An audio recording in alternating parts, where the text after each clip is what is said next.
Verse 23. Well, let's begin from verse 20. But Gehazi, let me read from the King James so I can write when they are editing this. But Gehazi, the servant of Elisha, the man of God, said, Behold, my master hath spared Naaman this Syrian. Look at the word, spared. How can he spare him? Let's collect what is in his hand. Behold, my master hath spared Naaman this Syrian, in not receiving at his hand that which he brought, but as the Lord liveth, I will run after him and take somewhat of him. Then verse 21. So Gehazi followed after Naaman, and when Naaman saw him running after him, he lighted down from the chariot to meet him and said, Is all well? And they said, All is well. My master has sent me, saying, Behold, even now there have come to me from Mount Ephraim 2 young men of the sons of the prophets. Give them, I pray thee, a talent of silver and 2 changes of garment. And Naaman said, Be content, take 2 talents. And he urged him and bound 2 talents of silver in 2 bags with 2 changes of raiment, and laid them upon 2 of his servants, and they bare them before him. And when he came to the tower, he took them from their hand and bestowed them in the house. And he let the men go, and they departed. Now the verdict. When he went in and stood before his master, Elisha said unto him, Whence comest thou, Gehazi? And he said, Thy servant went no whither. And he said unto him, Went not my heart with thee, when the man turned again from his chariot to meet thee?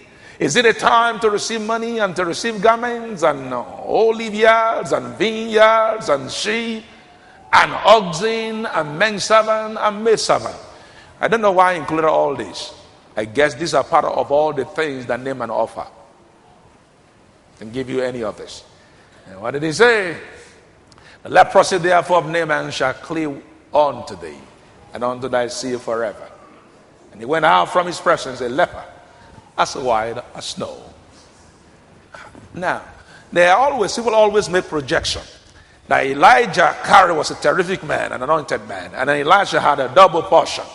And then it's a matter of conjecture that the double portion, if Gehazi had also taken a double portion of what was on Elisha, then the land would not contain him. But when he saw the anointing, instead of the anointing, he said, If you can only give me food and garment, may the Lord correct your values. That's important. Oh, his food wrong, his garment wrong. No, I eat.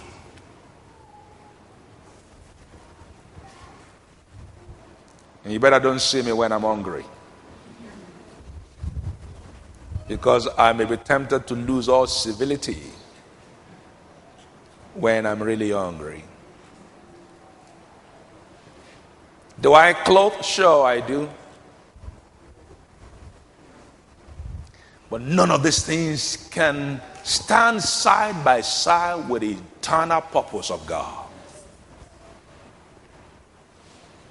What shook me is how a man could reduce eternal proposal from God to 2 things: food and clothes. Thank God for his mercy, because God waited for this man about 20 years to come to the same page. Am I boring you?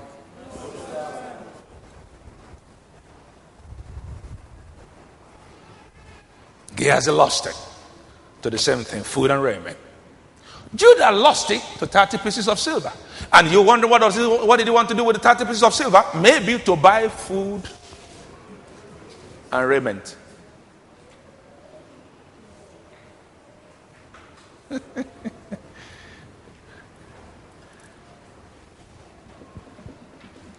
Let us note this, That the anxiety and the pursuit for these elements, food and raiment, and any other thing on Maslow hierarchy of need, the pursuit of this thing is a fallout, is as a result of man's fallen nature. Because without the fall, these things would not have been an issue. Are you with me?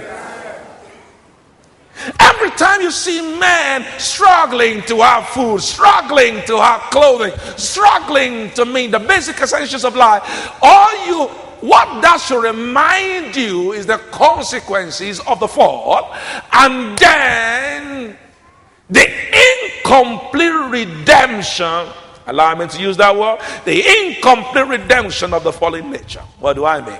In the garden, did Adam and Eve ever realize they needed clothes? Not until they fell. Not until they fell. Something has covered them. The glory of the Lord. And that's why, with all your, the wise man said, with all your getting, get understanding. Is that okay? I will say, with all your adornment, with all your dressing, get the glory of God. Because it doesn't matter if you put on a silk wear,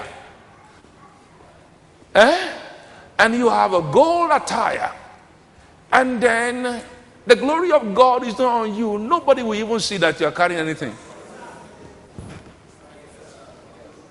And you can wear the simplest of material.